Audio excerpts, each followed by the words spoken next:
Vamos então dar início a esta primeira conversa do ciclo de conversas virtuais da Oficina Global. Sejam muito bem-vindos. O meu nome é Ana Luísa Silva, eu sou doutoranda em Estudos de Desenvolvimento no ISEG, o Instituto Superior de Economia e Gestão da Universidade de Lisboa. Sou também uma das responsáveis, em conjunto com o professor Luís Má, pela iniciativa que nos traz hoje estas conversas, que é a Oficina Global. A Oficina Global é uma iniciativa nova, uma iniciativa conjunta do CESA, Centro de Estudos sobre África e Desenvolvimento, e do próprio ISEG. E esta iniciativa tem o objetivo de fomentar o debate sobre desenvolvimento global em português e reforçar o papel da universidade enquanto comunidade, alunos, professores e investigadores, enquanto recurso e enquanto ponto de encontro entre o setor privado, o setor público e a sociedade civil. É por isso, com muito gosto, que eu vos apresento este nosso primeiro ciclo de conversas virtuais sobre a Covid-19 e o futuro da governação global. E gostaria de dizer que este primeiro ciclo de conversas foi uma iniciativa de um grupo de alunas do nosso mestrado em Cooperação e Desenvolvimento Internacional no ISEG, a Naira, a Franciele e a Renata, que estão hoje aqui também connosco a ajudar. E esta iniciativa vai decorrer até 21 de maio, no mesmo horário dos já nossos habituais seminários em Estudos de Desenvolvimento do CESA, e todas as quintas-feiras, das 18h30 de Lisboa, 14h30 de Brasília. Podem ver depois o programa, que creio que já todos viram, mas podem voltar a consultá-lo no site do Programa de Estudos de Desenvolvimento do ISEG ou seguindo as nossas redes sociais. A conversa de hoje é dedicada às relações internacionais, à ordem internacional em contexto de Covid-19 e contamos com a presença dos professores Davison Belém Lopes, da Universidade Federal de Minas Gerais, e de Raquel Vaz Pinto, do Instituto Português de Relações Internacionais na Nova. A moderadora será a nossa aluna do mestrado em Cooperação e Desenvolvimento Internacional, Franciele Torrente Veloso. E como só temos uma hora, eu não me vou alongar mais, vou passar a palavra à Franciele, mas gostaria antes de vos informar que esta sessão está a ser gravada, porque depois iremos publicá-la no YouTube. A Franciele vai moderar o debate durante cerca de 25 minutos e depois abriremos para as vossas perguntas durante 15 minutos. E haverá depois espaço para os convidados poderem fazer uma conclusão antes de encerrarmos esta conversa de uma hora. Para fazerem as perguntas, podem ir fazendo as perguntas ao longo da conversa, que depois nós iremos transmiti-las à moderadora. Para escrever as perguntas, escrevam-nas no chat, portanto, ou no bate-papo, não sei se tem a versão inglesa ou se tem a versão em português do Zoom.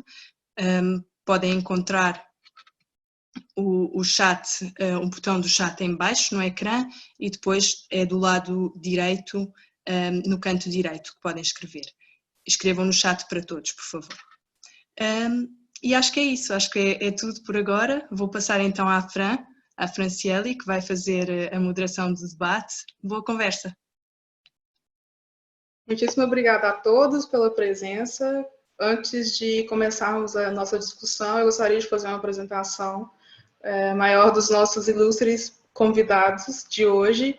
Começo com a apresentação do professor Davison Belém Lopes. O professor Davison é professor associado de Política Internacional e Comparada na Faculdade de Filosofia e Ciências Humanas e vinculado ao programa de pós-graduação em Ciência Política como docente permanente da Universidade Federal de Minas Gerais.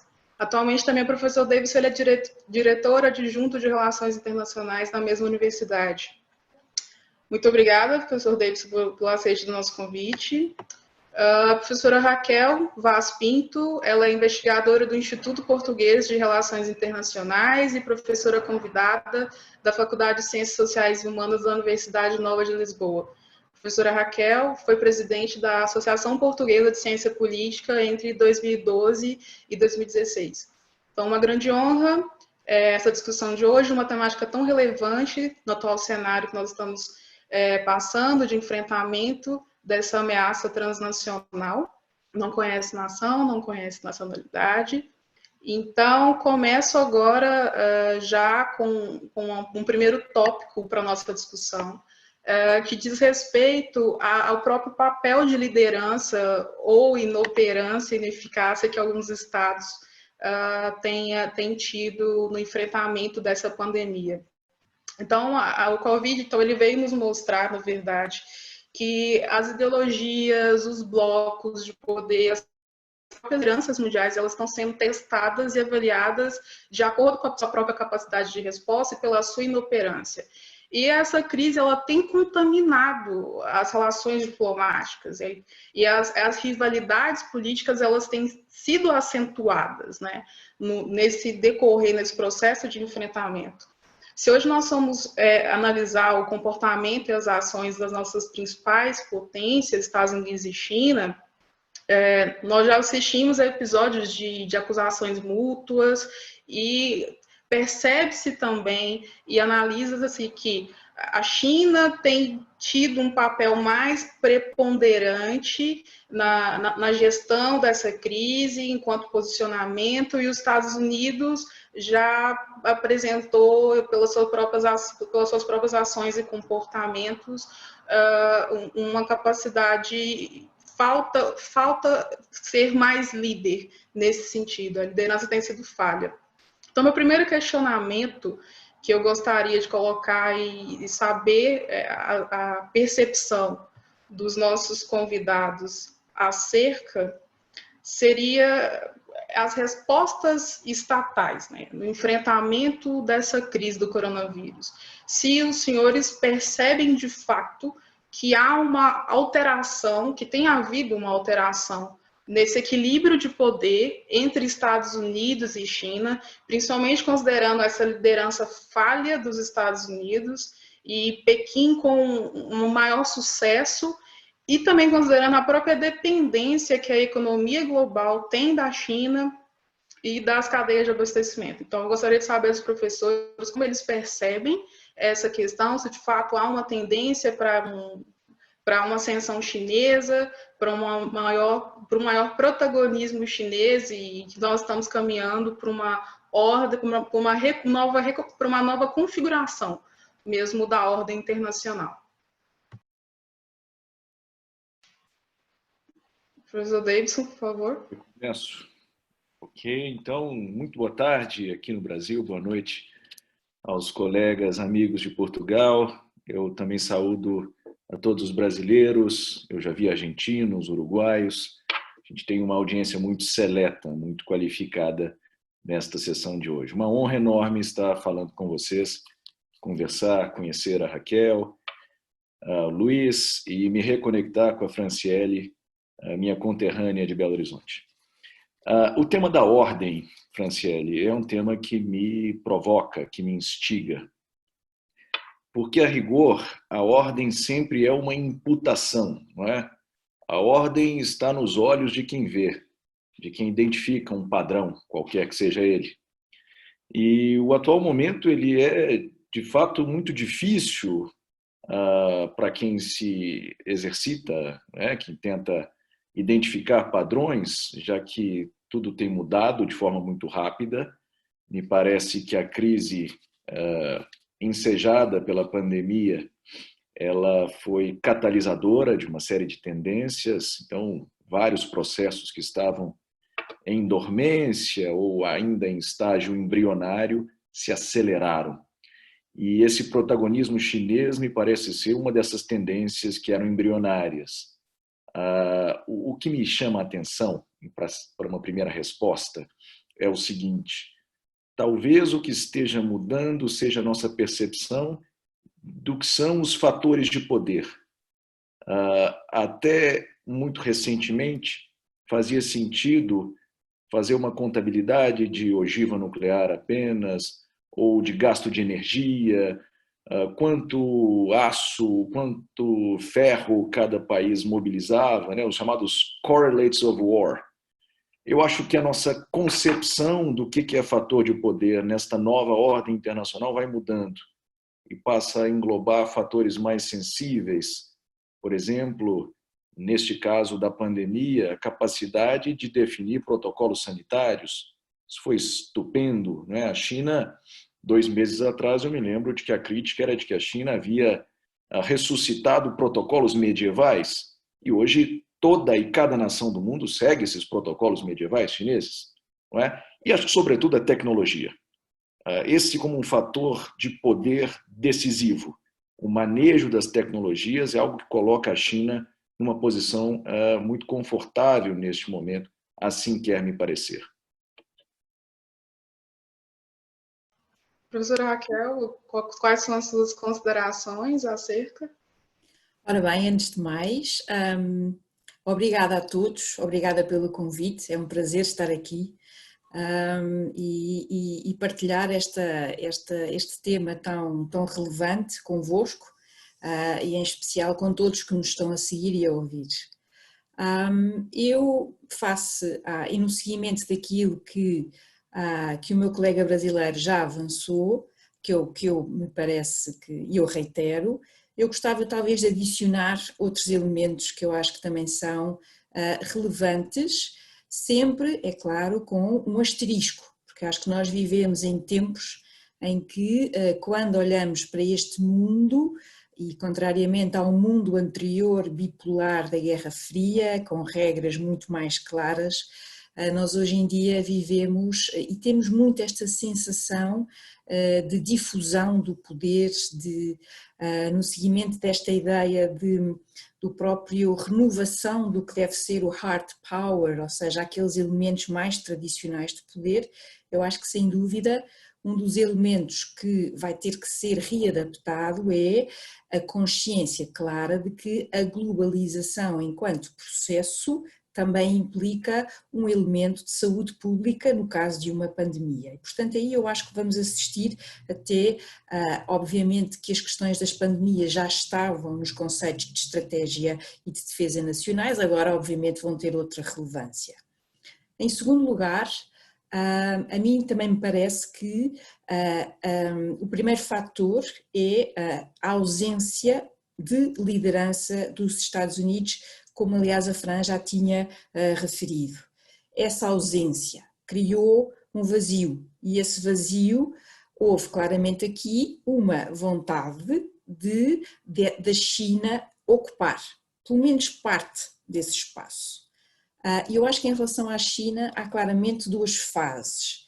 A primeira fase, caracterizada por aquilo que ficou conhecido, e toda a gente usa esta expressão, a diplomacia das máscaras, e depois de seguida uma segunda fase, quando começámos a perceber que os primeiros 2 meses desde que o primeiro caso foi diagnosticado, foi a 17 de novembro, percebemos claramente que houve aqui uma ocultação do próprio surto que se transformou em epidemia, que depois se transformou em pandemia, e mais uma vez parece-me que esse elemento de credibilidade, até porque a própria China entrou em força e de forma muito agressiva, sobretudo, por exemplo, no Twitter, o que não deixa de ser irónico, porque o Twitter está proibido na China, e portanto houve aqui um certo jogo diplomático interessante. Na minha perspectiva, eu acho que também temos que incluir nesta conversa a União Europeia e o nível europeu. E aí, uma vez mais, e no seguimento do que o Davison já tinha dito, eu acho que houve aqui um reforço de uma tendência que já tínhamos começado a ver, que é: acabou a lua de mel entre a União Europeia e a China e cada vez mais há uma preocupação por parte das instâncias europeias e de alguns dos seus países-chave de olhar para a China, e agora usando as palavras da própria Comissão Europeia, como um competidor estratégico. Eu acho que essa tendência foi reforçada não pela gestão humanitária da crise, onde aliás a própria União Europeia teve os primeiros momentos difíceis, mas sobretudo pela gestão política e diplomática, na minha opinião, excessivamente assertiva por parte da China. Eu acho que esse também é outro elemento que nós podemos trazer aqui para a nossa conversa. Perfeitamente, inclusive esse gancho que a professora Raquel mencionou a respeito da União Europeia, hoje mesmo está acontecendo uma cúpula, né, para que a União Europeia, enfim, decida e acorde um plano de recuperação da economia europeia. E aí eu já gostaria de adentrar num outro ponto para essa nossa discussão, que é o papel dos blocos econômicos, o papel do multilateralismo nesse sentido. Justamente pela capacidade ou a falta de capacidade de fazer isso de uma maneira eficaz, essa gestão de crise nesse momento de enfrentamento dessa pandemia, a gente tem acompanhado de uma certa forma também um certo ceticismo em relação às estruturas de governação global, às organizações internacionais e a própria atuação dos blocos econômicos. Então, eu percebo que até agora, digamos que agora alguma coisa está começando a caminhar de uma certa forma, mas até então uma resposta um pouco lenta, visto o desafio enorme que nós estamos a enfrentar, tanto em termos de uma crise de saúde, quanto uma crise econômica que muitos países já estavam enfrentando, que agora isso só está sendo mais acentuado, e que nós também temos consciência que após esse período, que a gente também não sabe até quando que vai durar essa crise, essa pandemia, infelizmente nós não temos esse grau de mensuração, isso não está claro. Então nós também sabemos que isso traz muitos desafios. Então eu gostaria de saber da percepção que os professores têm a respeito mesmo do papel do multilateralismo, desse ceticismo que nós estamos vivendo nesse momento em relação à atuação das organizações internacionais, das próprias estruturas de governação global, e também reforço a questão da União Europeia, porque tenho acompanhado um pouco mais de perto, mas de fato espera-se muito mais em termos de estruturas, de arranjos cooperativos, que nós estamos num momento em que as pessoas, que todo mundo espera que tudo, que o concerto seja bem regido. E a sensação que se tem é que nós temos uma banda de músicos, cada um tocando num tom diferente. Então, eu gostaria de saber a vossa percepção a partir desse momento, né, desse cenário que nós estamos vivendo, a vossa percepção sobre o papel das organizações internacionais, o próprio multilateralismo, desses blocos econômicos, para o enfrentamento tanto da pandemia quanto dos resultados, enfim, dos outros problemas que nós também vamos enfrentar em termos econômicos e políticos. Franciele, eu, como bom brasileiro, eu sou um entusiasta do multilateralismo, das soluções concertadas. Me parece que não há salvação fora de uma diplomacia universalista, globalizante, etc.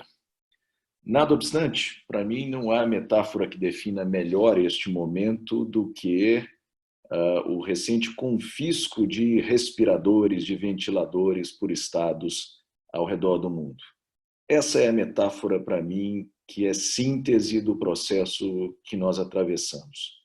Ou seja, parece-me que a crise ensejada pela pandemia foi uma espécie de teste de litmo, né? Ela mostrou os limites claramente das nossas instituições internacionais e os limites são muito evidentes, há uma fragilidade enorme, a incapacidade de gerar compliance é comovente. Quando você vê o diretor-geral da OMS fazendo apelos públicos para que sejam respeitados protocolos, vejam, protocolos científicos, não é uma posição política ou um capricho, é um conhecimento sedimentado, um conhecimento que vem de quem passou anos e anos aperfeiçoando aquele tipo de protocolo, de técnica. Isso me impressiona muito, enfim, a fragilidade dos organismos intergovernamentais neste momento e dos blocos econômicos, as economias cada vez mais autárquicas. É muito irônico falar-se de plano Marshall no atual contexto. E vocês sabem que no Brasil também o plano de recuperação econômica ganhou esse apelido, né? Ganhou essa denominação, Plano Marshall. É uma melange horrorosa enfim, uma combinação indigesta de, enfim, algumas ideias liberais e outras keynesianas e que não resulta em nada muito efetivo, no meu modesto juízo, mas nós estamos incorporando um linguajar do contexto da Segunda Guerra Mundial, É anacrônico, é impróprio, me parece desacertado de todas as maneiras. Então, eu não, pelo que deu para notar, eu não sou mais otimista a respeito das fórmulas multilaterais neste momento. O teste foi muito duro para elas, está sendo muito duro.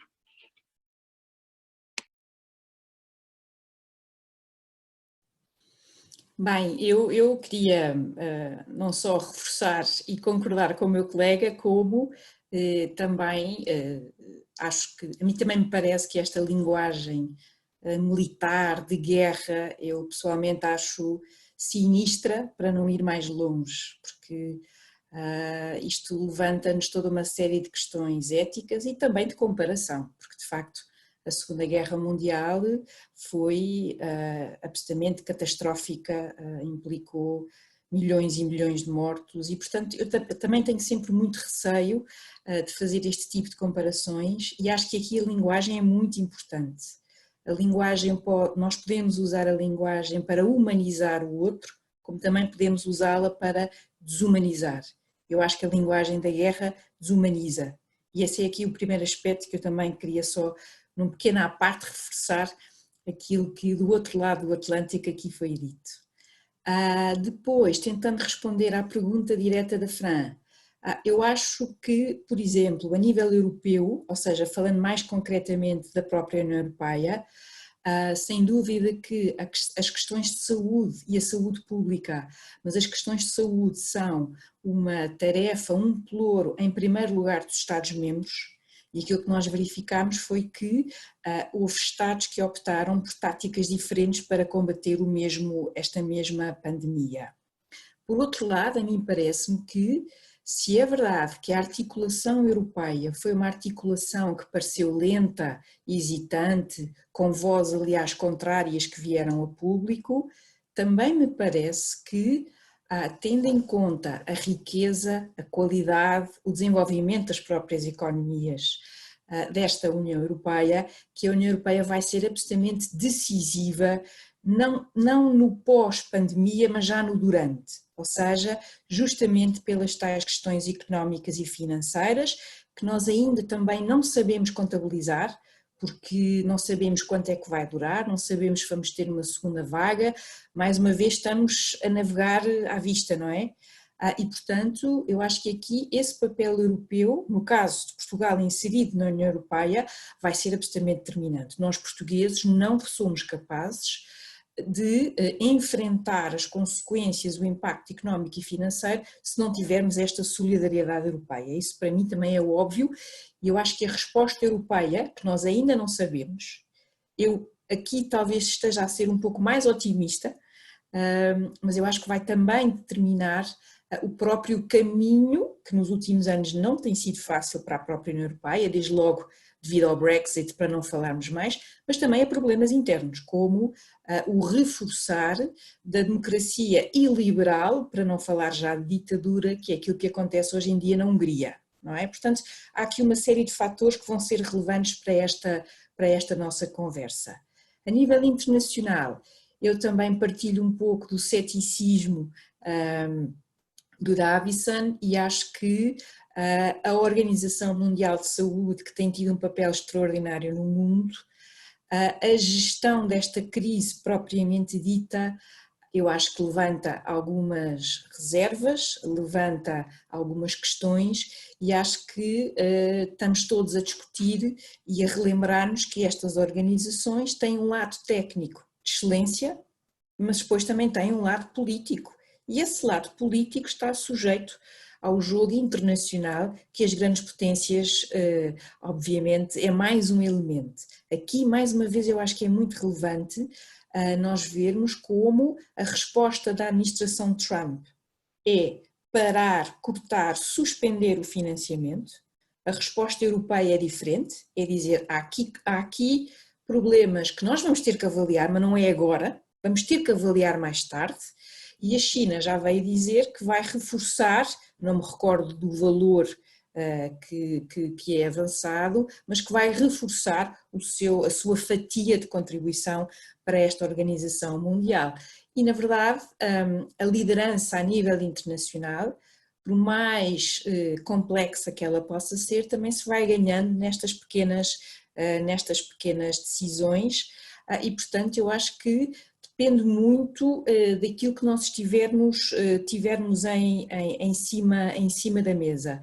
Também gostaria só de terminar dizendo que, independentemente de estarmos a falar de países com economias mais desenvolvidas ou menos desenvolvidas, eu acho que talvez um dos fatores mais desumanos desta pandemia sejam as consequências assimétricas na sociedade, ou seja, aqueles que menor acesso têm ao welfare state, ao estado de providência no registro europeu, aqueles que estão em situação de maior precariedade laboral, esses vão sem dúvida sofrer de forma muito, muito forte e desigual o impacto desta pandemia.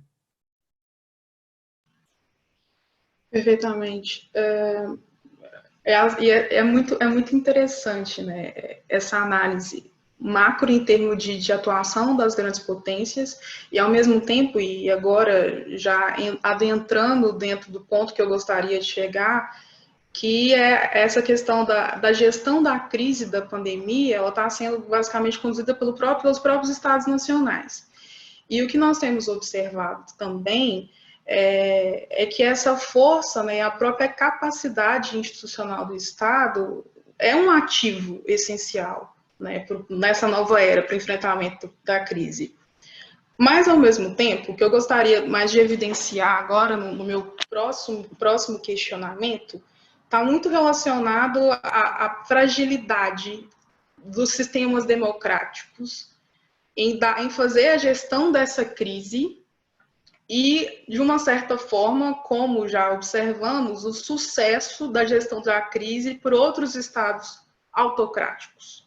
Então, me parece que nesse momento, não vou dizer de forma ampla, mas os sistemas democráticos podem até serem questionados nesse sentido por essa capacidade mesmo, capacidade institucional, capacidade estatal de gestão dessa crise.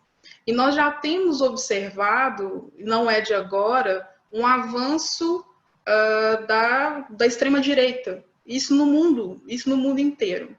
Então, o meu questionamento perpassa agora muito mais nesse sentido, que nesse processo de gestão da crise, a gente observa que alguns governos estão até se utilizando desse fato para poder conceder mais poderes para si mesmos, assim, e controlando a própria liberdade de expressão, liberdade da mídia, para que certos dados não sejam disponibilizados, divulgados, e se aproveitando, vamos colocar assim, dessa situação.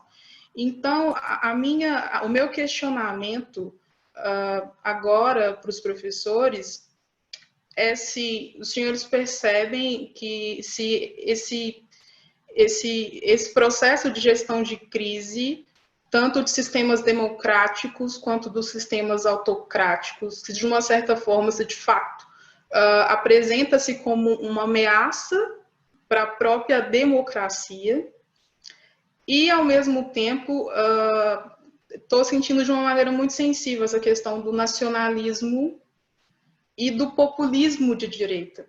Então, eu gostaria de escutar a vossa visão, a vossa percepção desse ponto, especificamente, do processo de gestão de crise estatal, considerando esses sistemas políticos. A pergunta é tão boa e tem um feixe de questões aí que eu sinto que, inevitavelmente, eu vou deixar de responder alguma parte, mas o que me ocorre é o seguinte. Tipicamente, há aquele trade-off eficiência, legitimidade. As democracias enfrentam isso. Geralmente, enfim, a fim de se obter maior legitimidade social, se abre mão de alguma eficiência nos processos de gestão, de governação. Então, existe mais ou menos esse cálculo quando se imagina uma democracia liberal, convencionalmente. Não é um problema que a China enfrente, por exemplo. A China conseguiu desempenhar, em relação a Hubei, a Wuhan, que era, num primeiro momento, o epicentro de toda essa pandemia, não é? Quando ainda era uma epidemia localizada, a China conseguiu levar a cabo uma operação logística espetacular de contenção do vírus e de controle da curva epidemiológica propriamente dita. Foi nada menos do que isso, espetacular, do ponto de vista logístico. E me parece que não seria possível, não teria sido possível em outras configurações político-institucionais. Não é? Só um Estado com as características da China conseguiria fazer aquela intervenção social daquela maneira. Mas note também, e aí eu chamo a atenção para como as nossas concepções de democracia elas variam de longitude para longitude, latitude para latitude. O que nós chamamos de democracia na Ásia Oriental, Japão, Coreia do Sul, Taiwan, Singapura, são democracias um pouco distintas das europeias. Eu diria um tanto distintas, não é? As noções relativas a direitos civis divergem muito. É mais fácil, por assim dizer, implementar certo tipo de cerceamento às liberdades fundamentais na Ásia Oriental do que na Europa. Eu não tenho dúvida quanto a isso. Em todo o caldo cultural, toda a história, inclusive um histórico de enfrentamento de pandemias. Então já há uma habituação maior na Ásia a esse tipo de rotina, ou seja, como as pessoas se comportam numa grave crise epidemiológica. E mais ainda, não é? Quando se pensa, como você mesma ressaltou, nessa era de autoritarismos, na ressurgência da extrema-direita mundo afora, isso pode ser particularmente trágico. E eu falo de um país onde tudo isso vem se manifestando, e note, o Brasil é uma democracia constitucional e uma federação de 3 níveis, o que torna tudo isso mais complexo e ingerenciável, né? Aqui, municípios, estados e a União têm algum grau de autonomização constitucional. Cada nível da federação pode avançar suas políticas e, como todos sabem, como todos estão vendo ao redor do mundo, não há nenhuma coordenação neste momento. Cada nível age de uma maneira. São 5.500 municípios, 27 unidades estaduais de federação e o governo central, cada qual apontando numa direção. Isso é a fórmula mais curta para um desastre, não é? É muito difícil imaginar que o Brasil consiga se haver bem nessa história, né? Enfim, chegar do outro lado, da outra margem do rio, fazer uma travessia graciosa e elegante. Não vai ser. Vai ser um processo muito difícil para nós aqui. Bem, no seguimento destas palavras, eu acho que a tendência que já se verificava anteriormente, e aliás a nossa moderadora já reforçou este ponto, as democracias liberais têm estado a perder justamente, pelo menos em termos de número, a sua expressão a nível internacional. E essa é de facto a pandemia. Eu penso que veio dar argumentos para um lado, mas também veio dar argumentos para o outro. E agora gostava aqui de certa forma, divergir um pouco. Se é verdade que as ditaduras, e neste caso a China concretamente, foi capaz de fazer o lockdown de uma cidade com 11, 12 milhões de pessoas, também é verdade que as democracias liberais, portanto as democracias plenas, têm do seu lado, parece-me, uma vantagem extraordinária, sobretudo a montante. Dito de outra maneira, aquela primeira fase em que se percebeu, em que se diagnosticou e em que, aliás, os médicos que denunciaram, porque tinham receio de isto ser uma espécie de SARS, numa versão mais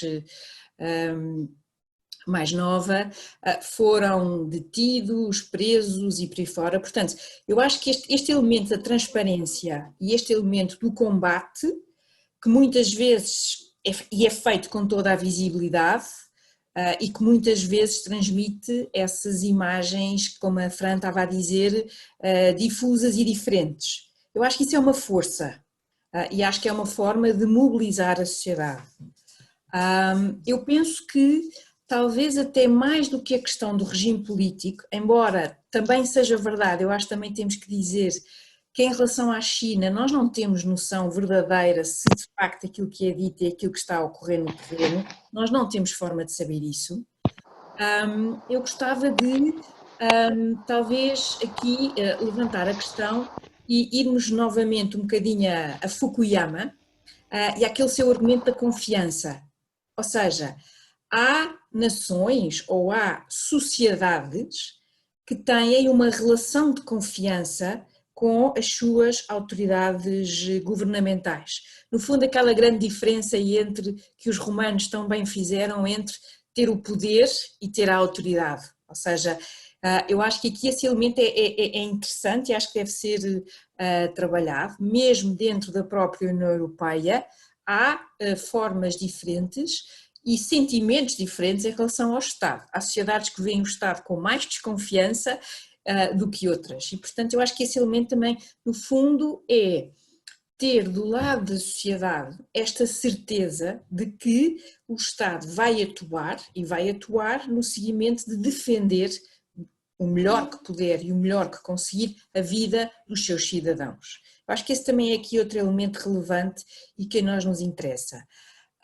E também me parece que a questão dos vários níveis de decisão também podem ser às vezes interessantes, não é? Porque, por exemplo, nos Estados Unidos nós temos assistido a uma inação, sobretudo na primeira fase, por parte da administração federal, e o que nós vimos foi os protagonistas do combate foram os presidentes de câmaras, das câmaras, os governadores dos estados, e portanto eu acho que isso aí também é um elemento relevante destas várias camadas que constituem as nossas democracias, umas mais complexas do que outras. Também gostava de avançar que este é um ano, para nós que estudamos o mundo, é um ano muito relevante e interessante, porque também é ano de eleições presidenciais nos Estados Unidos. E, portanto, nós este ano vamos saber se Donald Trump vai ser reeleito ou se Joe Biden vai conseguir ser o próximo presidente dos Estados Unidos. E, portanto, também me parecem prematuras algumas das considerações que voltam a falar no declínio dos Estados Unidos ou na sua pouca resistência, ou para usar uma palavra do inglês, resiliência, não é? Face a estas questões. Eu, da forma como entendo a sociedade norte-americana como um todo, eu acho que eles têm demonstrado uma capacidade de resistência interessante e, portanto, eu acho que esta eleição é uma eleição, até por estas circunstâncias de pandemia, é uma eleição verdadeiramente relevante para os Estados Unidos e relevante para o mundo. Aliás, para isso basta seguir aqueles jornais online que a República Popular da China aprendeu e bem para contar a história na versão oficial do partido. Claramente o candidato preferido da China é Donald Trump, não é certamente Joe Biden. Isso também vai ser para nós, é mais um extra deste mundo que nós, professores de Relações Internacionais, tanto gostamos de estudar e de tentar compreender. Perfeito. Professor Davidson, professora Raquel, agora eu vou lhes informar, lhes repassar alguns dos questionamentos que nós recebemos, que foram vários, infelizmente não teremos tempo hábil para responder a todos, mas alguns questionamentos que foram selecionados. E aí gostaria de começar escutando a resposta do professor Davidson acerca do primeiro questionamento, que é do senhor Gonçalo Lúcio. A pergunta do Gonçalo é a seguinte: nesse contexto de pandemia, de que forma é que essa alteração de ordem internacional se acaba ou acabará por materializar em termos de relações econômicas entre os países? Pergunta é excelente. Eu queria ter uma boa resposta para lhe dar, Gonçalo. O que me parece é o seguinte: o que eu venho acompanhando desde a América do Sul, e eu acho que isso se estende a outras regiões do mundo, há uma tendência hoje clara de aumento de desigualdades dentro dos estados e também, por que não, entre os estados. Hoje mesmo, hoje pela manhã, eu vi alguns dados que me pareceram muito eloquentes. Quanto cada estado ao redor do mundo investe em planos de recuperação econômica. E os estados europeus, como Raquel bem disse, eles têm uma tradição de bem-estar social, eles compartilham essa mentalidade, né, essas visões de mundo, não têm hesitado em comprometer 10, 15, 20% dos seus produtos internos brutos, né, dos seus PIBs, para resgate das pessoas, para resgate da economia, das empresas, ao passo que um país como o Brasil hoje mobiliza menos de 4% do seu PIB nessa operação de recuperação econômica. É evidente que isso terá consequências, não é? Me parece que quem hoje não tem hesitado em colocar dinheiro na economia, né? Os estados que não têm se furtado a desempenhar esse papel, estão propiciando para logo, para daqui a alguns meses, uma retomada mais acelerada, um cenário muito mais animador, promissor para os seus países. Ao passo que regiões do mundo onde não há essa presença do Estado, essa presença que promove o alívio humanitário, mas que também ajuda a conter os danos, porque é disso que a gente está falando, que haverá um empobrecimento global é inevitável, não é? Todos nós vamos passar por isso, mas é possível dosar-se, é possível controlar alguns dos danos. E os estados que não estão se dedicando à tarefa de controlar danos, seja por incapacidade absoluta, seja por falta de clareza, de clarividência, esses estados estão imputando às suas sociedades um custo muito alto. Então, a minha impressão é essa, de que ao fim desse processo, ao fim da primeira grande curva epidemiológica, porque é possível que a gente fique alguns anos experimentando a situação pandêmica, mas, enfim, ao fim dessa primeira grande curva, alguns estados vão poder sair da crise de forma mais interessante, enquanto outros vão se afundar. E isso vai aumentar o fosso que já existe, o fosso global entre os estados. Então, é um cenário de desigualdade crescente o que eu consigo enxergar. Professora Raquel, gostaria de fazer algum comentário acerca da questão que foi colocada? Acho que só reforçaria e assinaria as palavras do Davison e talvez só juntasse um elemento, uma discussão que, aliás, já tinha sido tentada de forma muito leve anteriormente, que tem a ver com as próprias cadeias de produção e a preocupação de não ficar excessivamente dependente, neste caso concreto, da China, porque a China e aliás foi essa o seu objetivo de se tornar, como se chama, como se costuma dizer, a fábrica do mundo, não é? E, portanto, esta discussão voltou a estar em cima da mesa. O Japão, aliás, já veio dizer que vai apoiar uma série de fábricas em setores nevrálgicos que sejam relocalizadas. Agora, sem dúvida que vamos nós assistir a maiores proteccionismos, mesmo nas economias europeias há uma nova tónica sobre que se deve reindustrializar as próprias economias. Eu acho que nem tanto ao mar nem tanto à terra, porque todo este processo também envolve não só custos muito maiores, como também me parece que, sobretudo no espaço europeu, porque é no fundo a conjugação de 27 países, vamos ver como é que corre, mas sem dúvida que esta pandemia voltou a colocar em cima da mesa uma discussão que já vinha muito leve e que agora eu penso que vai ter outros contornos e sobretudo este exemplo concreto para fazer essa reavaliação.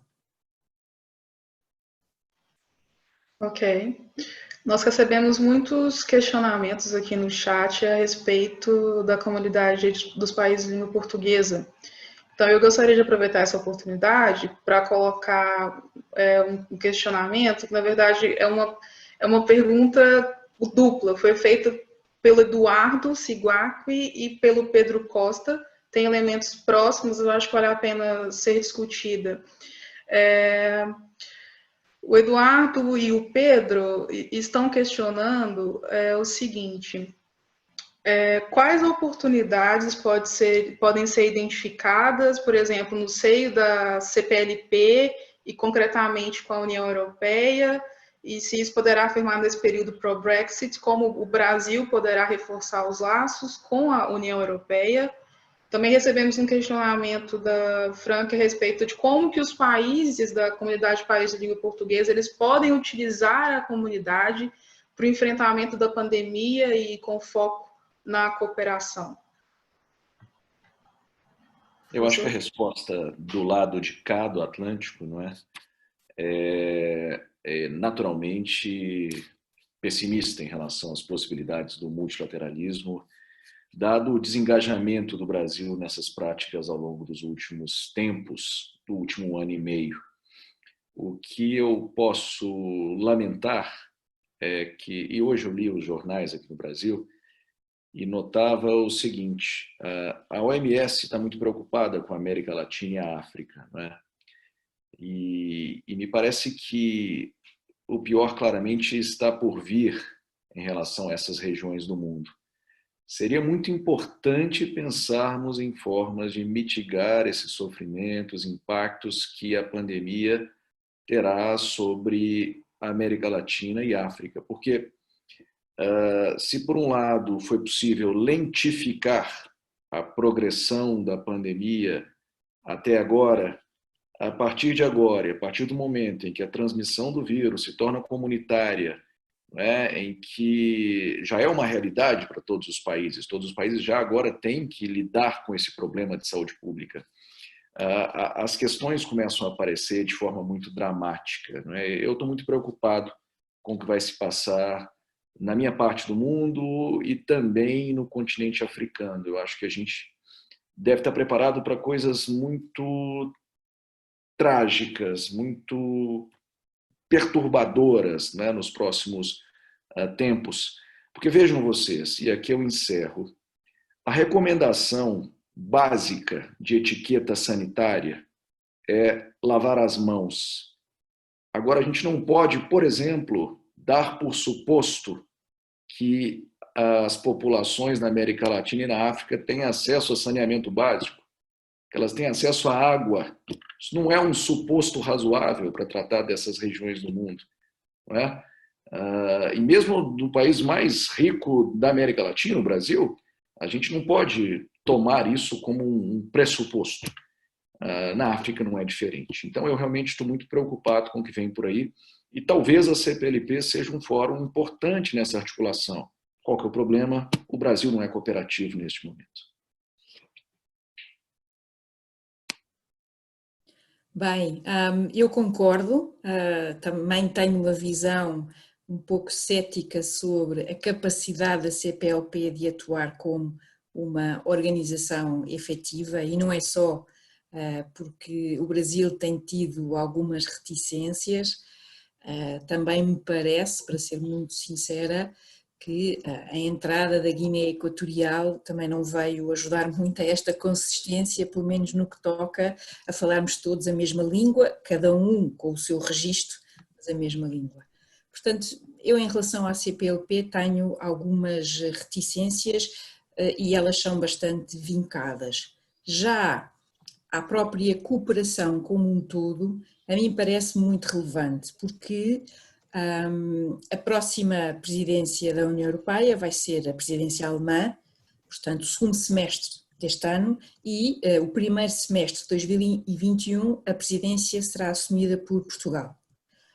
E a preocupação e a questão do continente como um todo, do continente africano, estava aliás em cima da mesa. Aliás, Angela Merkel chegou mesmo a falar, para usar uma expressão de um plano que nós já tínhamos falado há pouco, que a África precisava de um plano Marshall para o próprio continente, já não apenas na ótica de receber os fundos, mas também como participante ativo num continente que tinha e tem ritmos e projeções de crescimento e até do ponto de vista demográfico, no fundo há todo um potencial humano que tarda, infelizmente, a florescer. E, portanto, esse era um aspecto relevante.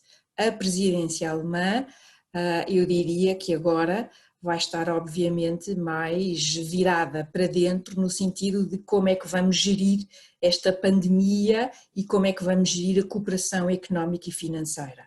Mas, de qualquer modo, pensando neste veículo, pensando na CPLP como um veículo, eu acho que pode ser interessante que, mais ou menos daqui a um ano, que Portugal possa de facto levantar estas questões em relação não apenas aos países que falam português, mas ao continente como um todo.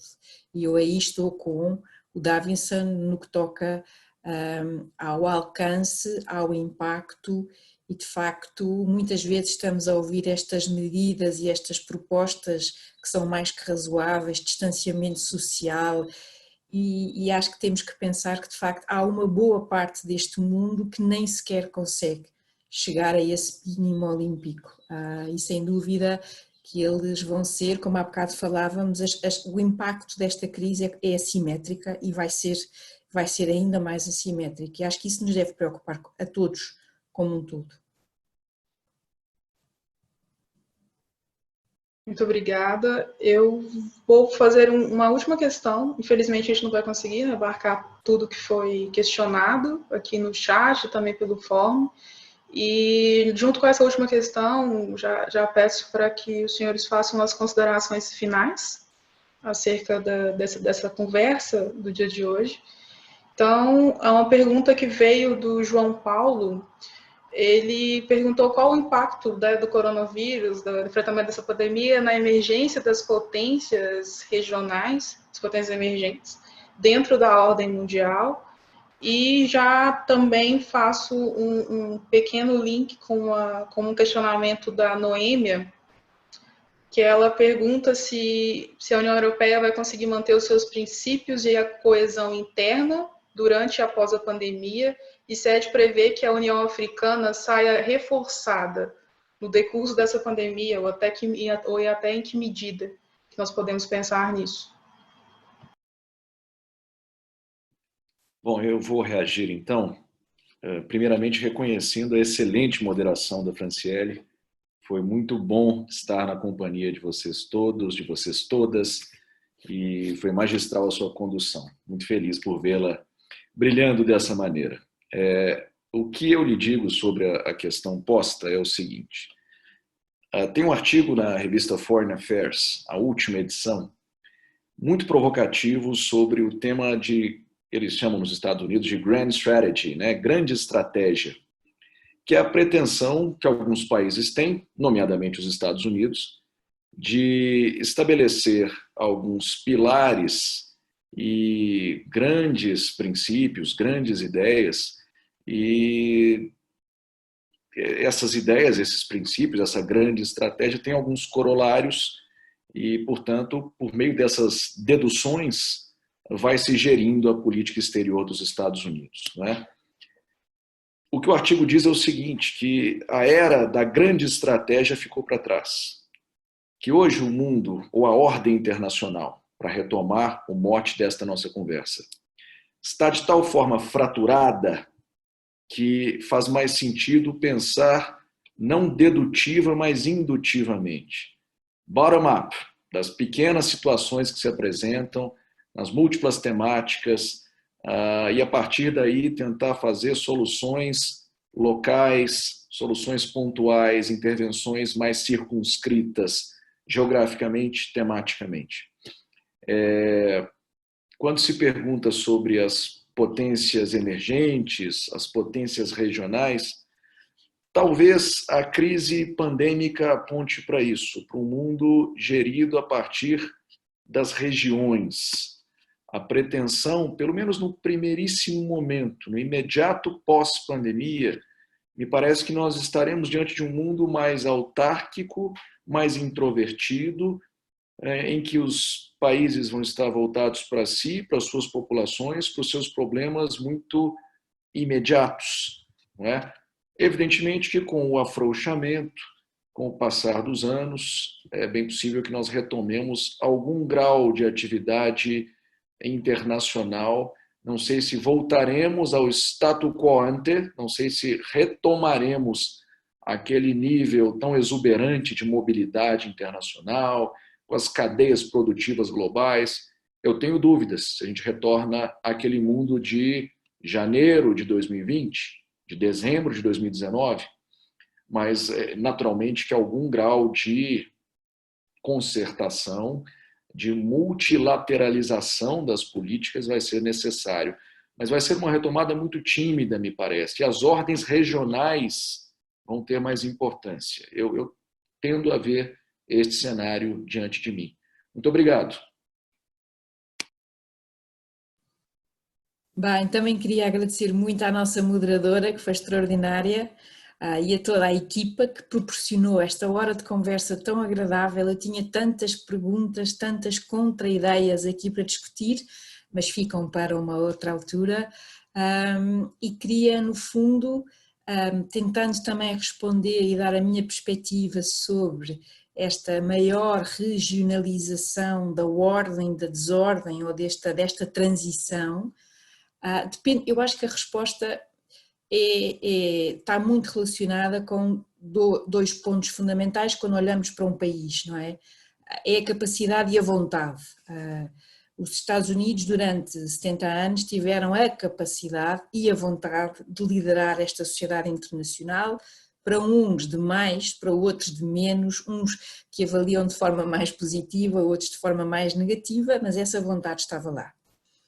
E portanto eu acho que quando olho para as regiões do mundo, a minha única resposta possível, para além de concordar com um certo ceticismo do funcionamento, ela varia muito. Eu acho que a nível europeu essa relação é totalmente diferente, porque eu depois também, quer dizer, não há regionalismo também se não houver liderança, e aqui é que começa o problema, porque como é que vai ser o regionalismo na América Latina?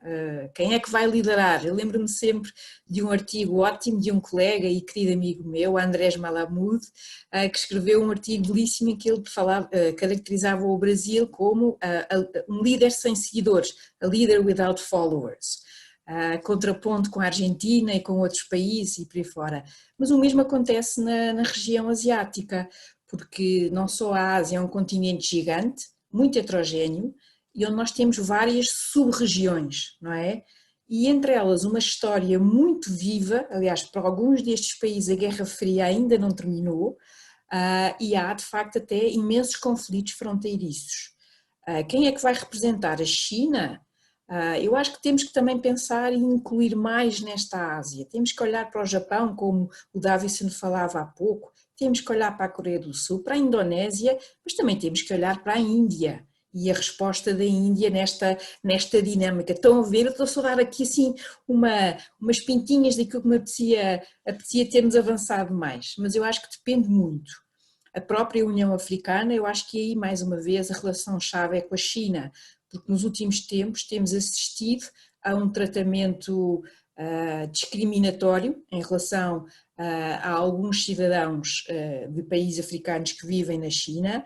Há respostas por parte de alguns países africanos de mandar chamar os embaixadores e por aí fora, portanto há aqui um grande tema, mas ao mesmo tempo a União Africana vai depender muito da forma como vai reagir e como vai ser capaz de relacionar aqui as duas Áfricas, a África mais a norte e a África subsaariana. Mais uma vez, as regiões em si mesmas são extremamente difíceis de caracterizar.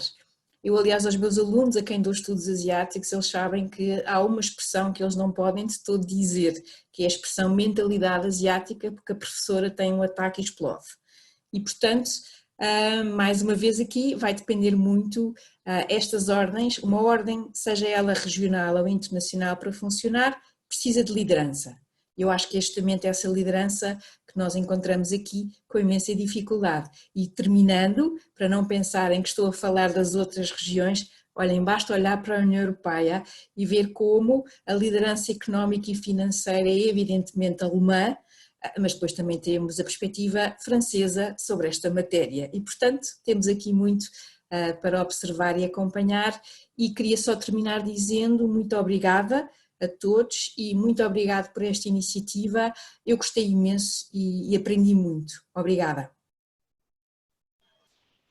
Bom, eu gostaria de agradecer pelo brilhantismo e a contribuição que os professores deram a todos nós essa tarde, extremamente honrada de abrir os trabalhos dessa primeira sessão com um debate de altíssimo nível. Eu tenho certeza que para todos os participantes o intercâmbio de conhecimento foi incrível e foi maravilhoso. Então, muito obrigada a todos que acompanharam, e agora eu passo a palavra para a minha colega Ana Luísa para encerrar os trabalhos, como costumamos dizer no Brasil.